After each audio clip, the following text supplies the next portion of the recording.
अच्छा, सीता माँ की अग्नि परीक्षा क्यों हुई थी? क्योंकि अच्छा ये बताओ, रावण ने जिन सीता माँ को चुराया वो असली सीता थी कि नकली? कौन थी? नकली सीता। असली सीता कहाँ थी? अग्नि में। तो जो अग्नि परीक्षा थी वो अग्नि परीक्षा नहीं थी, असली सीता मैया की वापसी थी। राम जी राजा बन गए भरत जी से मिलके, सिया जी रानी बन गई। अच्छा क्या हुआ, अयोध्या में एक कोई सज्जन रहा करते थे, यमुना सरयू के उस पार। उनकी पत्नी, धोबी भाई साहब थे, उनकी पत्नी आज रात को घर नहीं आई। सवेरे पत्नी आई तो धोबी ने पूछा कि तुम कहाँ थी?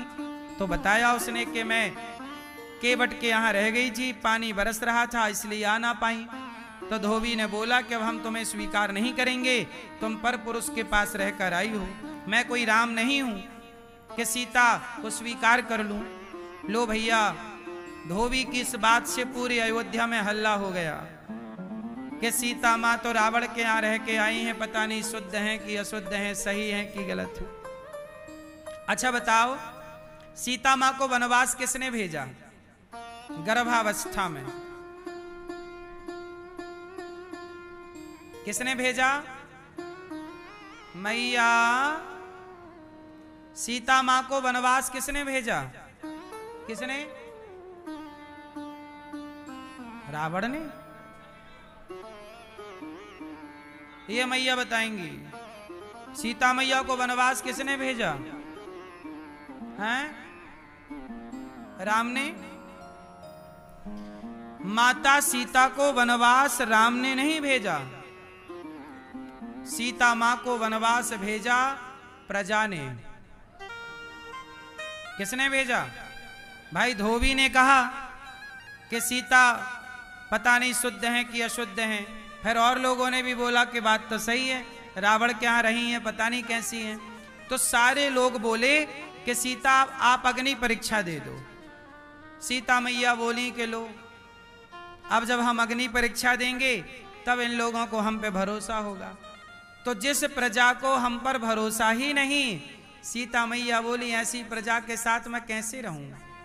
तो सीता मैया बोली मैं अग्नि परीक्षा तो दे दूंगी, लेकिन अब मैं रहूंगी नहीं इन लोगों के साथ। लेकिन अभी मेरे पेट में राम के बच्चे हैं, तो पहले इनको जन्म दे दूं, क्योंकि मैं चली जाऊंगी तो ये बच्चे भी चले जाएंगे मेरे साथ, इसलिए अभी मैं लीला समाप्त नहीं कर सकती।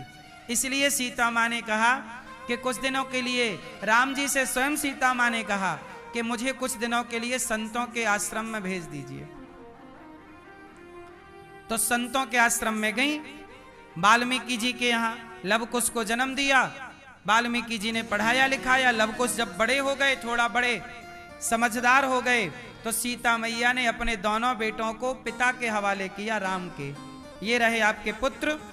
और अब सीता माँ ने कहा दुनिया वालों, तुम्हें हमारी परीक्षा लेनी थी ना कि हम साफ हैं कि शुद्ध हैं कि अशुद्ध हैं, तो मैं परीक्षा दे रही हूं। राम को सौंप दिया उनके बच्चे लवकुश को।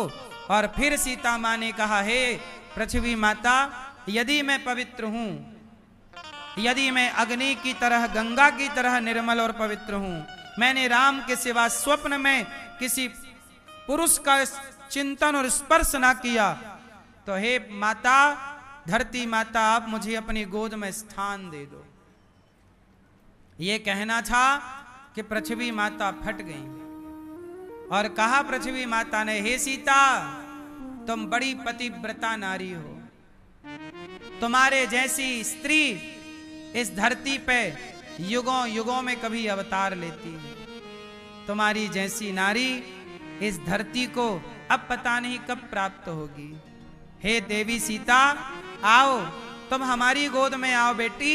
ये दुनिया के लोग तुम्हें ना जान पाए, ना समझ पाए, तुम्हारे ऊपर भी इन लोगों ने उंगलियां खड़ी कर दी। तुम गंगा की तरह पवित्र हो, तुम्हें रावण चुरा कर ले गया था, वो रावण ने जबरदस्ती चुराया, तुमने अपने मन से केवल राम को ही पति माना है, किसी और का तुमने अपने मन से स्पर्श भी नहीं किया।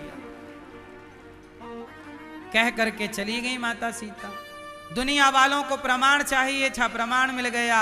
अब लोग कहें सीता मैया माफ कर दो, माँ क्षमा कर दो, हमसे बड़ी गलती हो गई, आप पवित्र हैं। अब क्या होगा? ठीक है, आपको माफ किया, लेकिन अब ऐसी समाज में क्या रहे जिसे विश्वास ही ना हो। इसलिए सीता माँ ने सोचा कि मैं ऐसे लोगों के बीच में क्या रहूं, इसलिए सीता माँ चली गई। सीता माँ के वनवास जाने का कारण राम नहीं है, राम को सीता माता पर संदेह नहीं था। यदि राम को संदेह होता तो राम जी की तरफ से शुरुआत होती ना, लेकिन शुरुआत तो समाज में किसी एक व्यक्ति की तरफ से हुई ना, एक धोबी और फिर उसके बाद और लोग, समाज के लोग। इसका मतलब राम दोषी नहीं है ना। राम को संदेह होता सीता मां पर तो राम उसी दिन वनवास भेज देते जब रावण के घर से आई थी, रावण के यहां से आई थी। इसका मतलब राम जी को कोई संदेह सीता माता पर। लेकिन लोग दोष किसे देते हैं?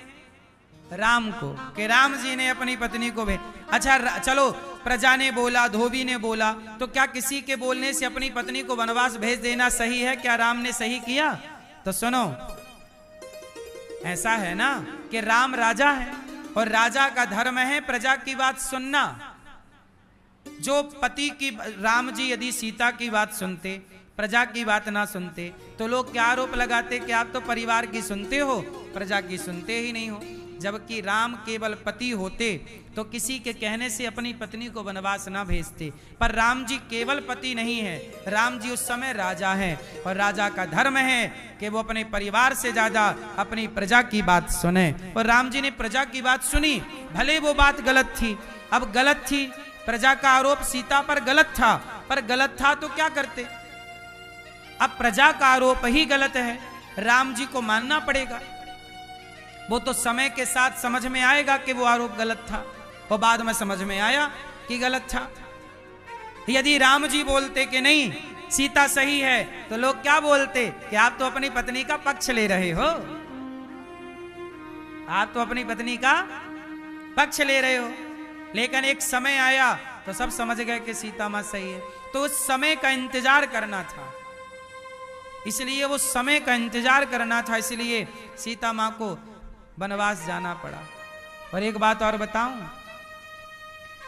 त्रेता युग में महलों से निकलकर सीता मां कहां गई? संत के आश्रम में। तब भी सीता संत के आश्रम में सुरक्षित थी। आज की भी सीता गौरी गोपाल आश्रम में सुरक्षित है। तब प्रजा ने निकाला था, आज बेटों ने निकाला। बदला कुछ ज्यादा नहीं है। तब भी संतों के यहां सीता रहा करती थी। बोलो हां कि ना? सीता मैया कहां थी? वाल्मीकि जी के आश्रम में। संतों के द्वार समाज के लिए तब भी खुले थे और संतों के द्वार समाज के लिए आज भी खुले हैं। तब भी संतों के यहां ही नारियों का,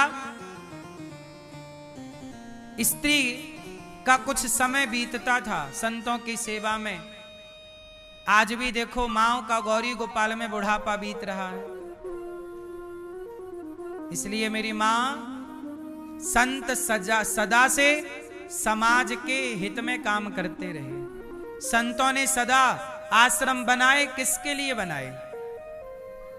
संतों ने आश्रम किसके लिए बनाए?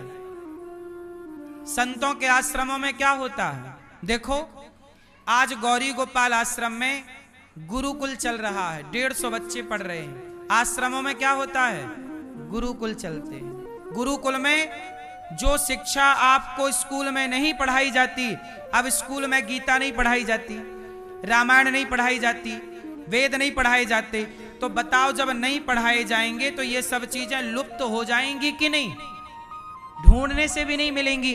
तो इन्हें सुरक्षित रखने के लिए हम सनातनियों को क्या बनाना पड़ेगा? गुरुकुल। स्कूलों में गीता सुरक्षित नहीं है, गुरुकुलों में गीता सुरक्षित है। इसलिए आज की जरूरत है कि हम गुरुकुल बनाएं। गुरुकुल नहीं बनाएंगे तो गीता समझने वाले, पढ़ने वाले लोग मिलना मुश्किल हो जाएगा।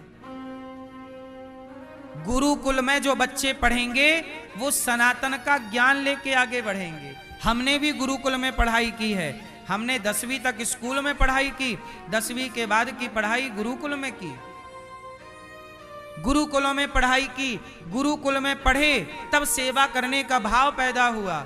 स्कूलों में ही पढ़ते रहते तो शराब पीने का भाव पैदा होता, गांजा पीने का भाव पैदा होता, बहन बेटी को छेड़ने का भाव पैदा होता। वो तो गुरुकुल में पढ़े तो गुरुकुल की विचारधारा सोचिए, बताइए मेरे जैसा बेटा आपको चाहिए कि नहीं?